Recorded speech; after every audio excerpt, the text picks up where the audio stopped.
So there you go.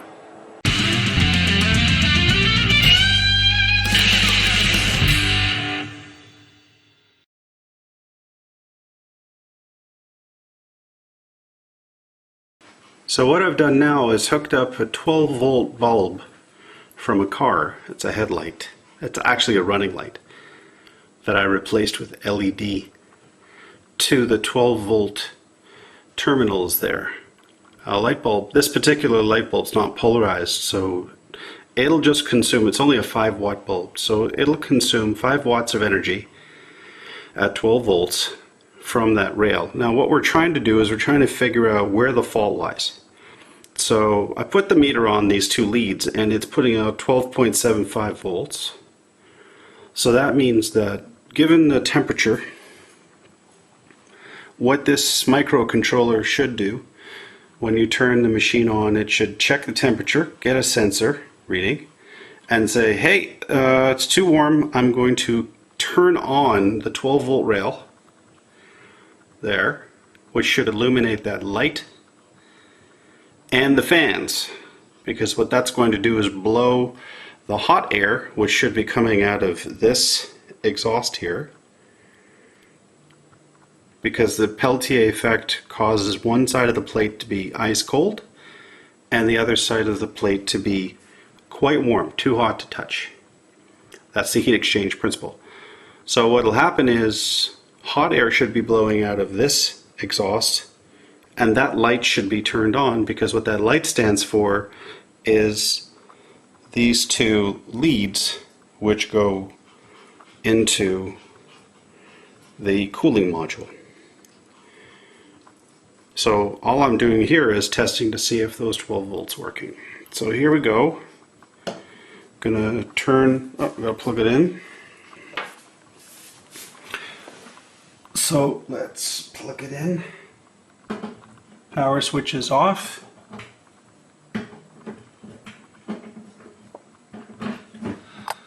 Okay, and let's turn it on.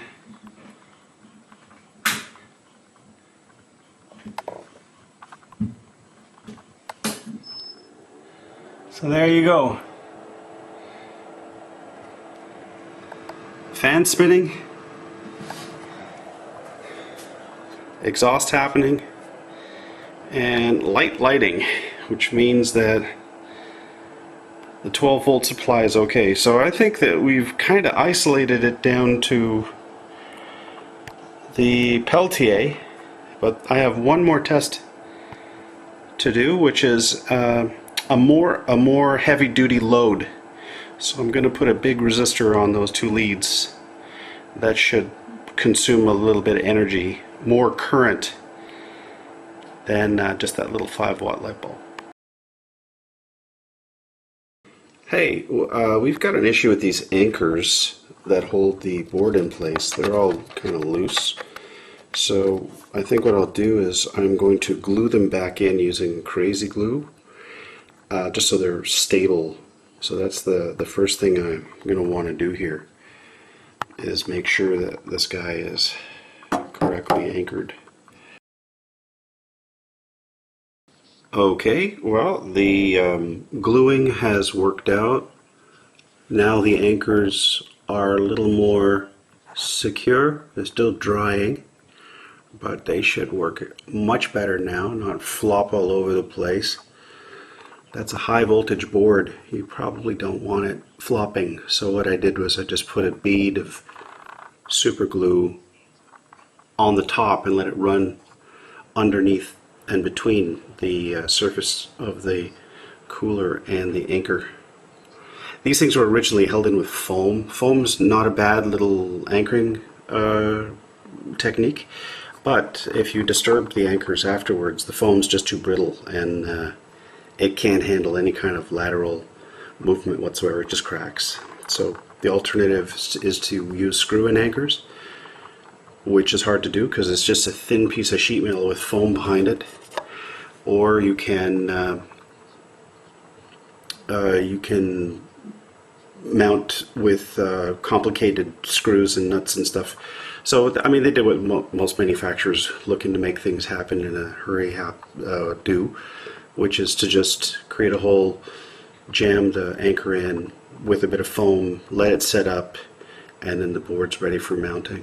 The only problem is if you service the board, you end up cracking the foam. So you have to, you almost always have to re-anchor these little plastic standoffs. Anyways, we'll give them half an hour or so to set up. We have much more than that available to us because we are now working on the board itself. The board is pretty simple. Like I mentioned before, there's a high voltage end here. The 220 volts enters at this point. There's a couple of fairly big, what I would call filtering caps. They're there to provide smoothing for the full wave rectifier, which is probably built around these diodes here. There's usually 4 diodes in a full wave rectifier, and there they are. And they're close to the capacitor. And then you have a separation. This big heatsink acts as a physical separation between the high tension or high voltage end and the low voltage end. Low being 12 volts, 5 volts, that kind of stuff. Computer style. Voltages down here. And we have connectors for fans, for the display. The fans are here for the display. And there's a thermistor, which is a fancy name for a thermal resistor. Plugs in here, and what that does is it gives a constantly varying temperature reading to the microcontroller, which I suspect is this chip here. Haven't really looked at it closely, but I'm pretty sure that's it. And this might be a TTL or a timer chip. I'll have to take a look at it. Aside from that, you've got a cap here. None of these capacitors really look all that bad. The top is flat. There's nothing really horribly horrible about them, except one of these capacitors has what looks like residue coming out of it. I'll see if I can find it. It's not popped. It's there it is. You see that residue right there on the bottom? Right there. Right there. See that? That's not happy. And I don't know if that's a manufacturing artifact or if that's the stuff inside the capacitor coming out, but that's enough for me to want to replace it, especially considering the fact that replacing the capacitors is fast and cheap and often fixes the problem, whatever the problem might be. Now, the other place where this may have fallen apart is one of these 3 transistors. There's one here, there's one here, and of course there's one here. So one of these 3 transistors may have gone bad, and that's another place to go and do some investigation, but it's hard to get at them.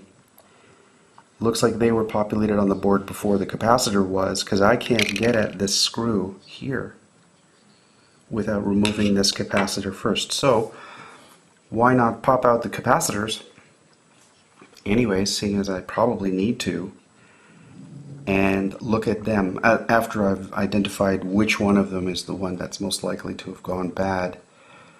Because what happens with this board is when you plug in a fairly light load, it works. But when you plug in a more substantial load, it stops working.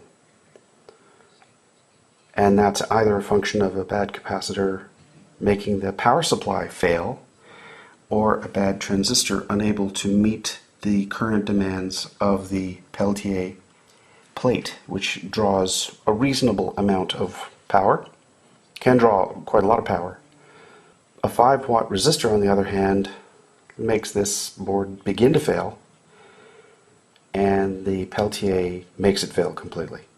So that's the troubleshooting part of this.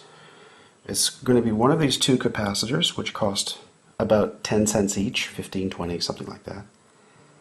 $1.50 renminbi, let's say 12.5 plus, let's say 13 plus 7, 20 cents each. Or the transistor, which may cost $1 or $2. So that's where we are with this. We're just waiting for the anchors to set up, and then what I'll do is I'll just pop these capacitors out. I hope you liked this video. If you did, please consider subscribing, giving me a like, and leaving me a comment. I really enjoy making these videos, and I want to know from you how I can make them better. The whole point of these videos is to demonstrate that if I can do something, you can do it too. Well, that's it for now. So long, and remember, keep making.